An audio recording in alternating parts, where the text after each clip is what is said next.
숲속 라디오 카페 네 번째 문을 열었습니다. 안녕하세요.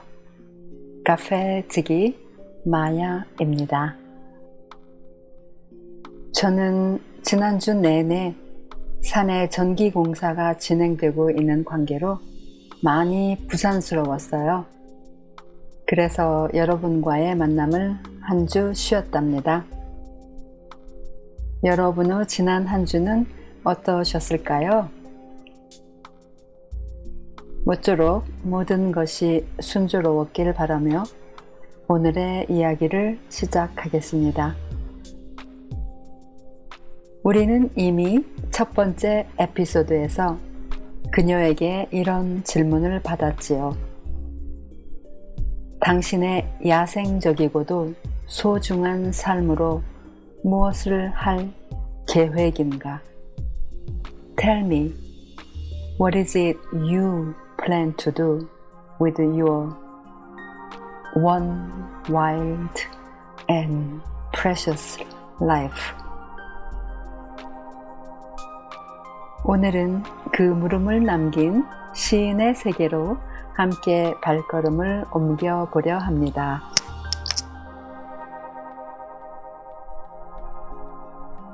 메리 올리버는 자연의 언어를 누구보다도 잘 들을 줄 아는 시인이었습니다.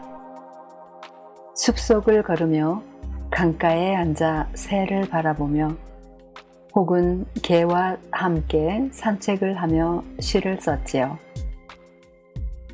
그녀의 시는 화려한 이론이 아니라 풀잎과 새소리, 햇살과 고요 속에서 발견되는 작은 진실을 담고 있습니다.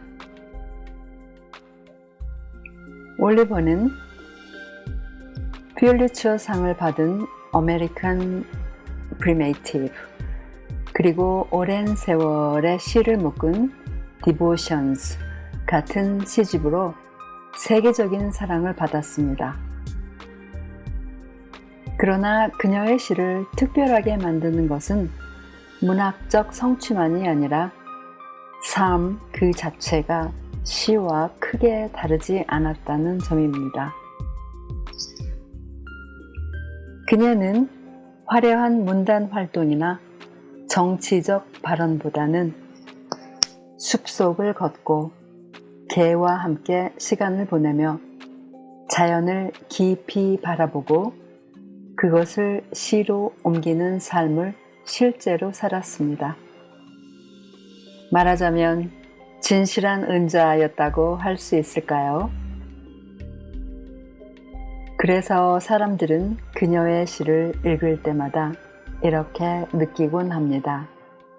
이건 꾸며낸 말이 아니야.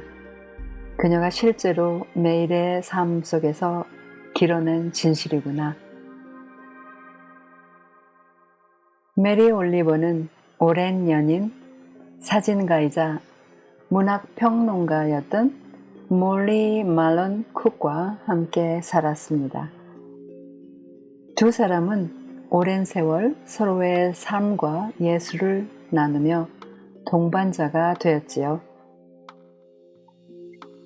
그녀의 삶은 미국의 어느 숲과 작은 마을에 깊이 뿌리내려 있었지만 그녀의 시는 국경을 넘어 많은 이들에게 사랑을 받았습니다.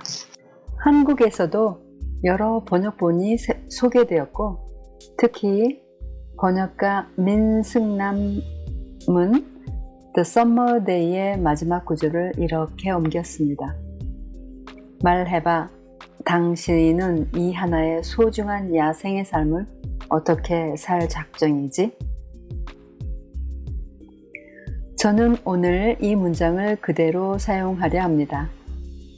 야생의 삶이라는 표현이 조금 낯설게 들릴 수도 있지만 바로 그 낯섦 속에 길들여지지 않는 자유와 생명력이 담겨 있다고 생각합니다. 이제 메리 올리버 시 두 편을 함께 읽어보겠습니다. 먼저 Mindful이라는 시의 일부입니다. Every day I see or hear something that more or less kills me with delight. 올리버는 나는 날마다 어떤 것을 보고 듣는다. 그리고 그것은 나를 기쁨으로 쓰러뜨린다 라고 말합니다. 제가 낭독을 그렇게 기쁨으로 쓰러질 정도로 한 것 같지는 않습니다. 순수란 바로 이런 감각일 것입니다. 매일의 삶 속에서 다시 태어나는 눈, 폴립 하나와 새소리 하나에도 놀라고 기뻐할 수 있는 힘. 저는 이런 마음을 알 수 있을 것 같기도 합니다. 순수는 어린아이처럼 세상을 처음 보는 눈으로 바라보는 능력입니다. 그러나 그것은 단순한 천진난만함이 아니라 삶의 무게를 견디면서도 여전히 기쁨을 발견하는 태도지요. 저는 그런 사람들을 로맨티스트라고 부릅니다. 순수는 가볍지 않습니다. 순수는 깊습니다. 그것은 받아들이고 견디고 그럼에도 불구하고 경탄할 수 있는 마음의 힘입니다. 이제 The Summer Day의 마지막 구절을 읽어보겠습니다. Tell me, what is it you plan to do with your one wild and precious life? 여기서 말하는 wild and precious life, 야생적이고 소중한 삶은 단순히 깨끗하고 아름다운 삶을 뜻하지 않습니다. 그것은 길들여지지 않는 자유, 빛과 어둠을 함께 껴안는 삶입니다. 우리는 흔히 순수하다 하면 더럽혀지지 않은 흰색을 떠올리곤 합니다. 그러나 메리 올리버가 보여주는 순수는 흰색만이 아니라 검은색까지 함께 껴안는 태도입니다. 순수는 햇볕 속에서도 어둠 속에도 있습니다. 웃음 속에도 있고 눈물 속에도 있습니다. 삶의 빛과 그림자 전체를 받아들일 때 우리는 비로소 순수를 이해하게 됩니다. 그녀의 물음은 결국 이런 뜻일 것입니다. 당신은 빛과 어둠이 함께 있는 이 불완전하면서도 소중한 삶을 어떻게 살아낼 것인가? 메리 올리버의 시를 읽으면 저는 늘 순수라는 단어를 새롭게 이해하게 됩니다. 저에게 순수는 어느 날 갑자기 주어진 것이 아니라 과정을 통해 서서히 제 안에 자리 잡은 것이었습니다. 산에서 단순한 생활을 시작하면서 처음 몇 개월은 새 삶이 낯설기도 하고 설레기도 했습니다. 시간이 지나며 그 생활이 더 깊이 스며들었을 때 저는 비로소 자연의 모든 것이 살아 움직이며 저와 대화하고 있다는 사실을 보게 되었습니다. 그 시절 저는 매일 아침 눈을 뜰 때마다 가슴이 설렜습니다. 오늘은 어떤 자연이 나를 매혹시킬까? 오늘은 어떤 자연이 나를 웃게 할까? 오늘은 어떤 자연이 나를 놀라게 할까? 삶의 에너지는 마르지 않는 샘물처럼 솟구쳤고 저는 그 감로수를 감사히 마시며 살았습니다. 그러나 몇 해가 지나자 자연의 화사함은 더 이상 만개한 장미꽃이 아니었습니다. 꽃은 시들었고 회색의 우울함이 내 일상 위로 짙게 드리워졌습니다. 내 마음은 물에 젖은 솜이불처럼 무겁게 가라앉아 바다의 시면으로 끝없이 내려갔습니다. 세상은 다시 무질서했고 내 마음은 길을 잃었습니다. 아마 거의 1년 이상 그 긴 시간을 그렇게 지냈던 것 같습니다. 그러던 어느 날 아침 저는 다시 햇살의 맑은 빛을 보았습니다.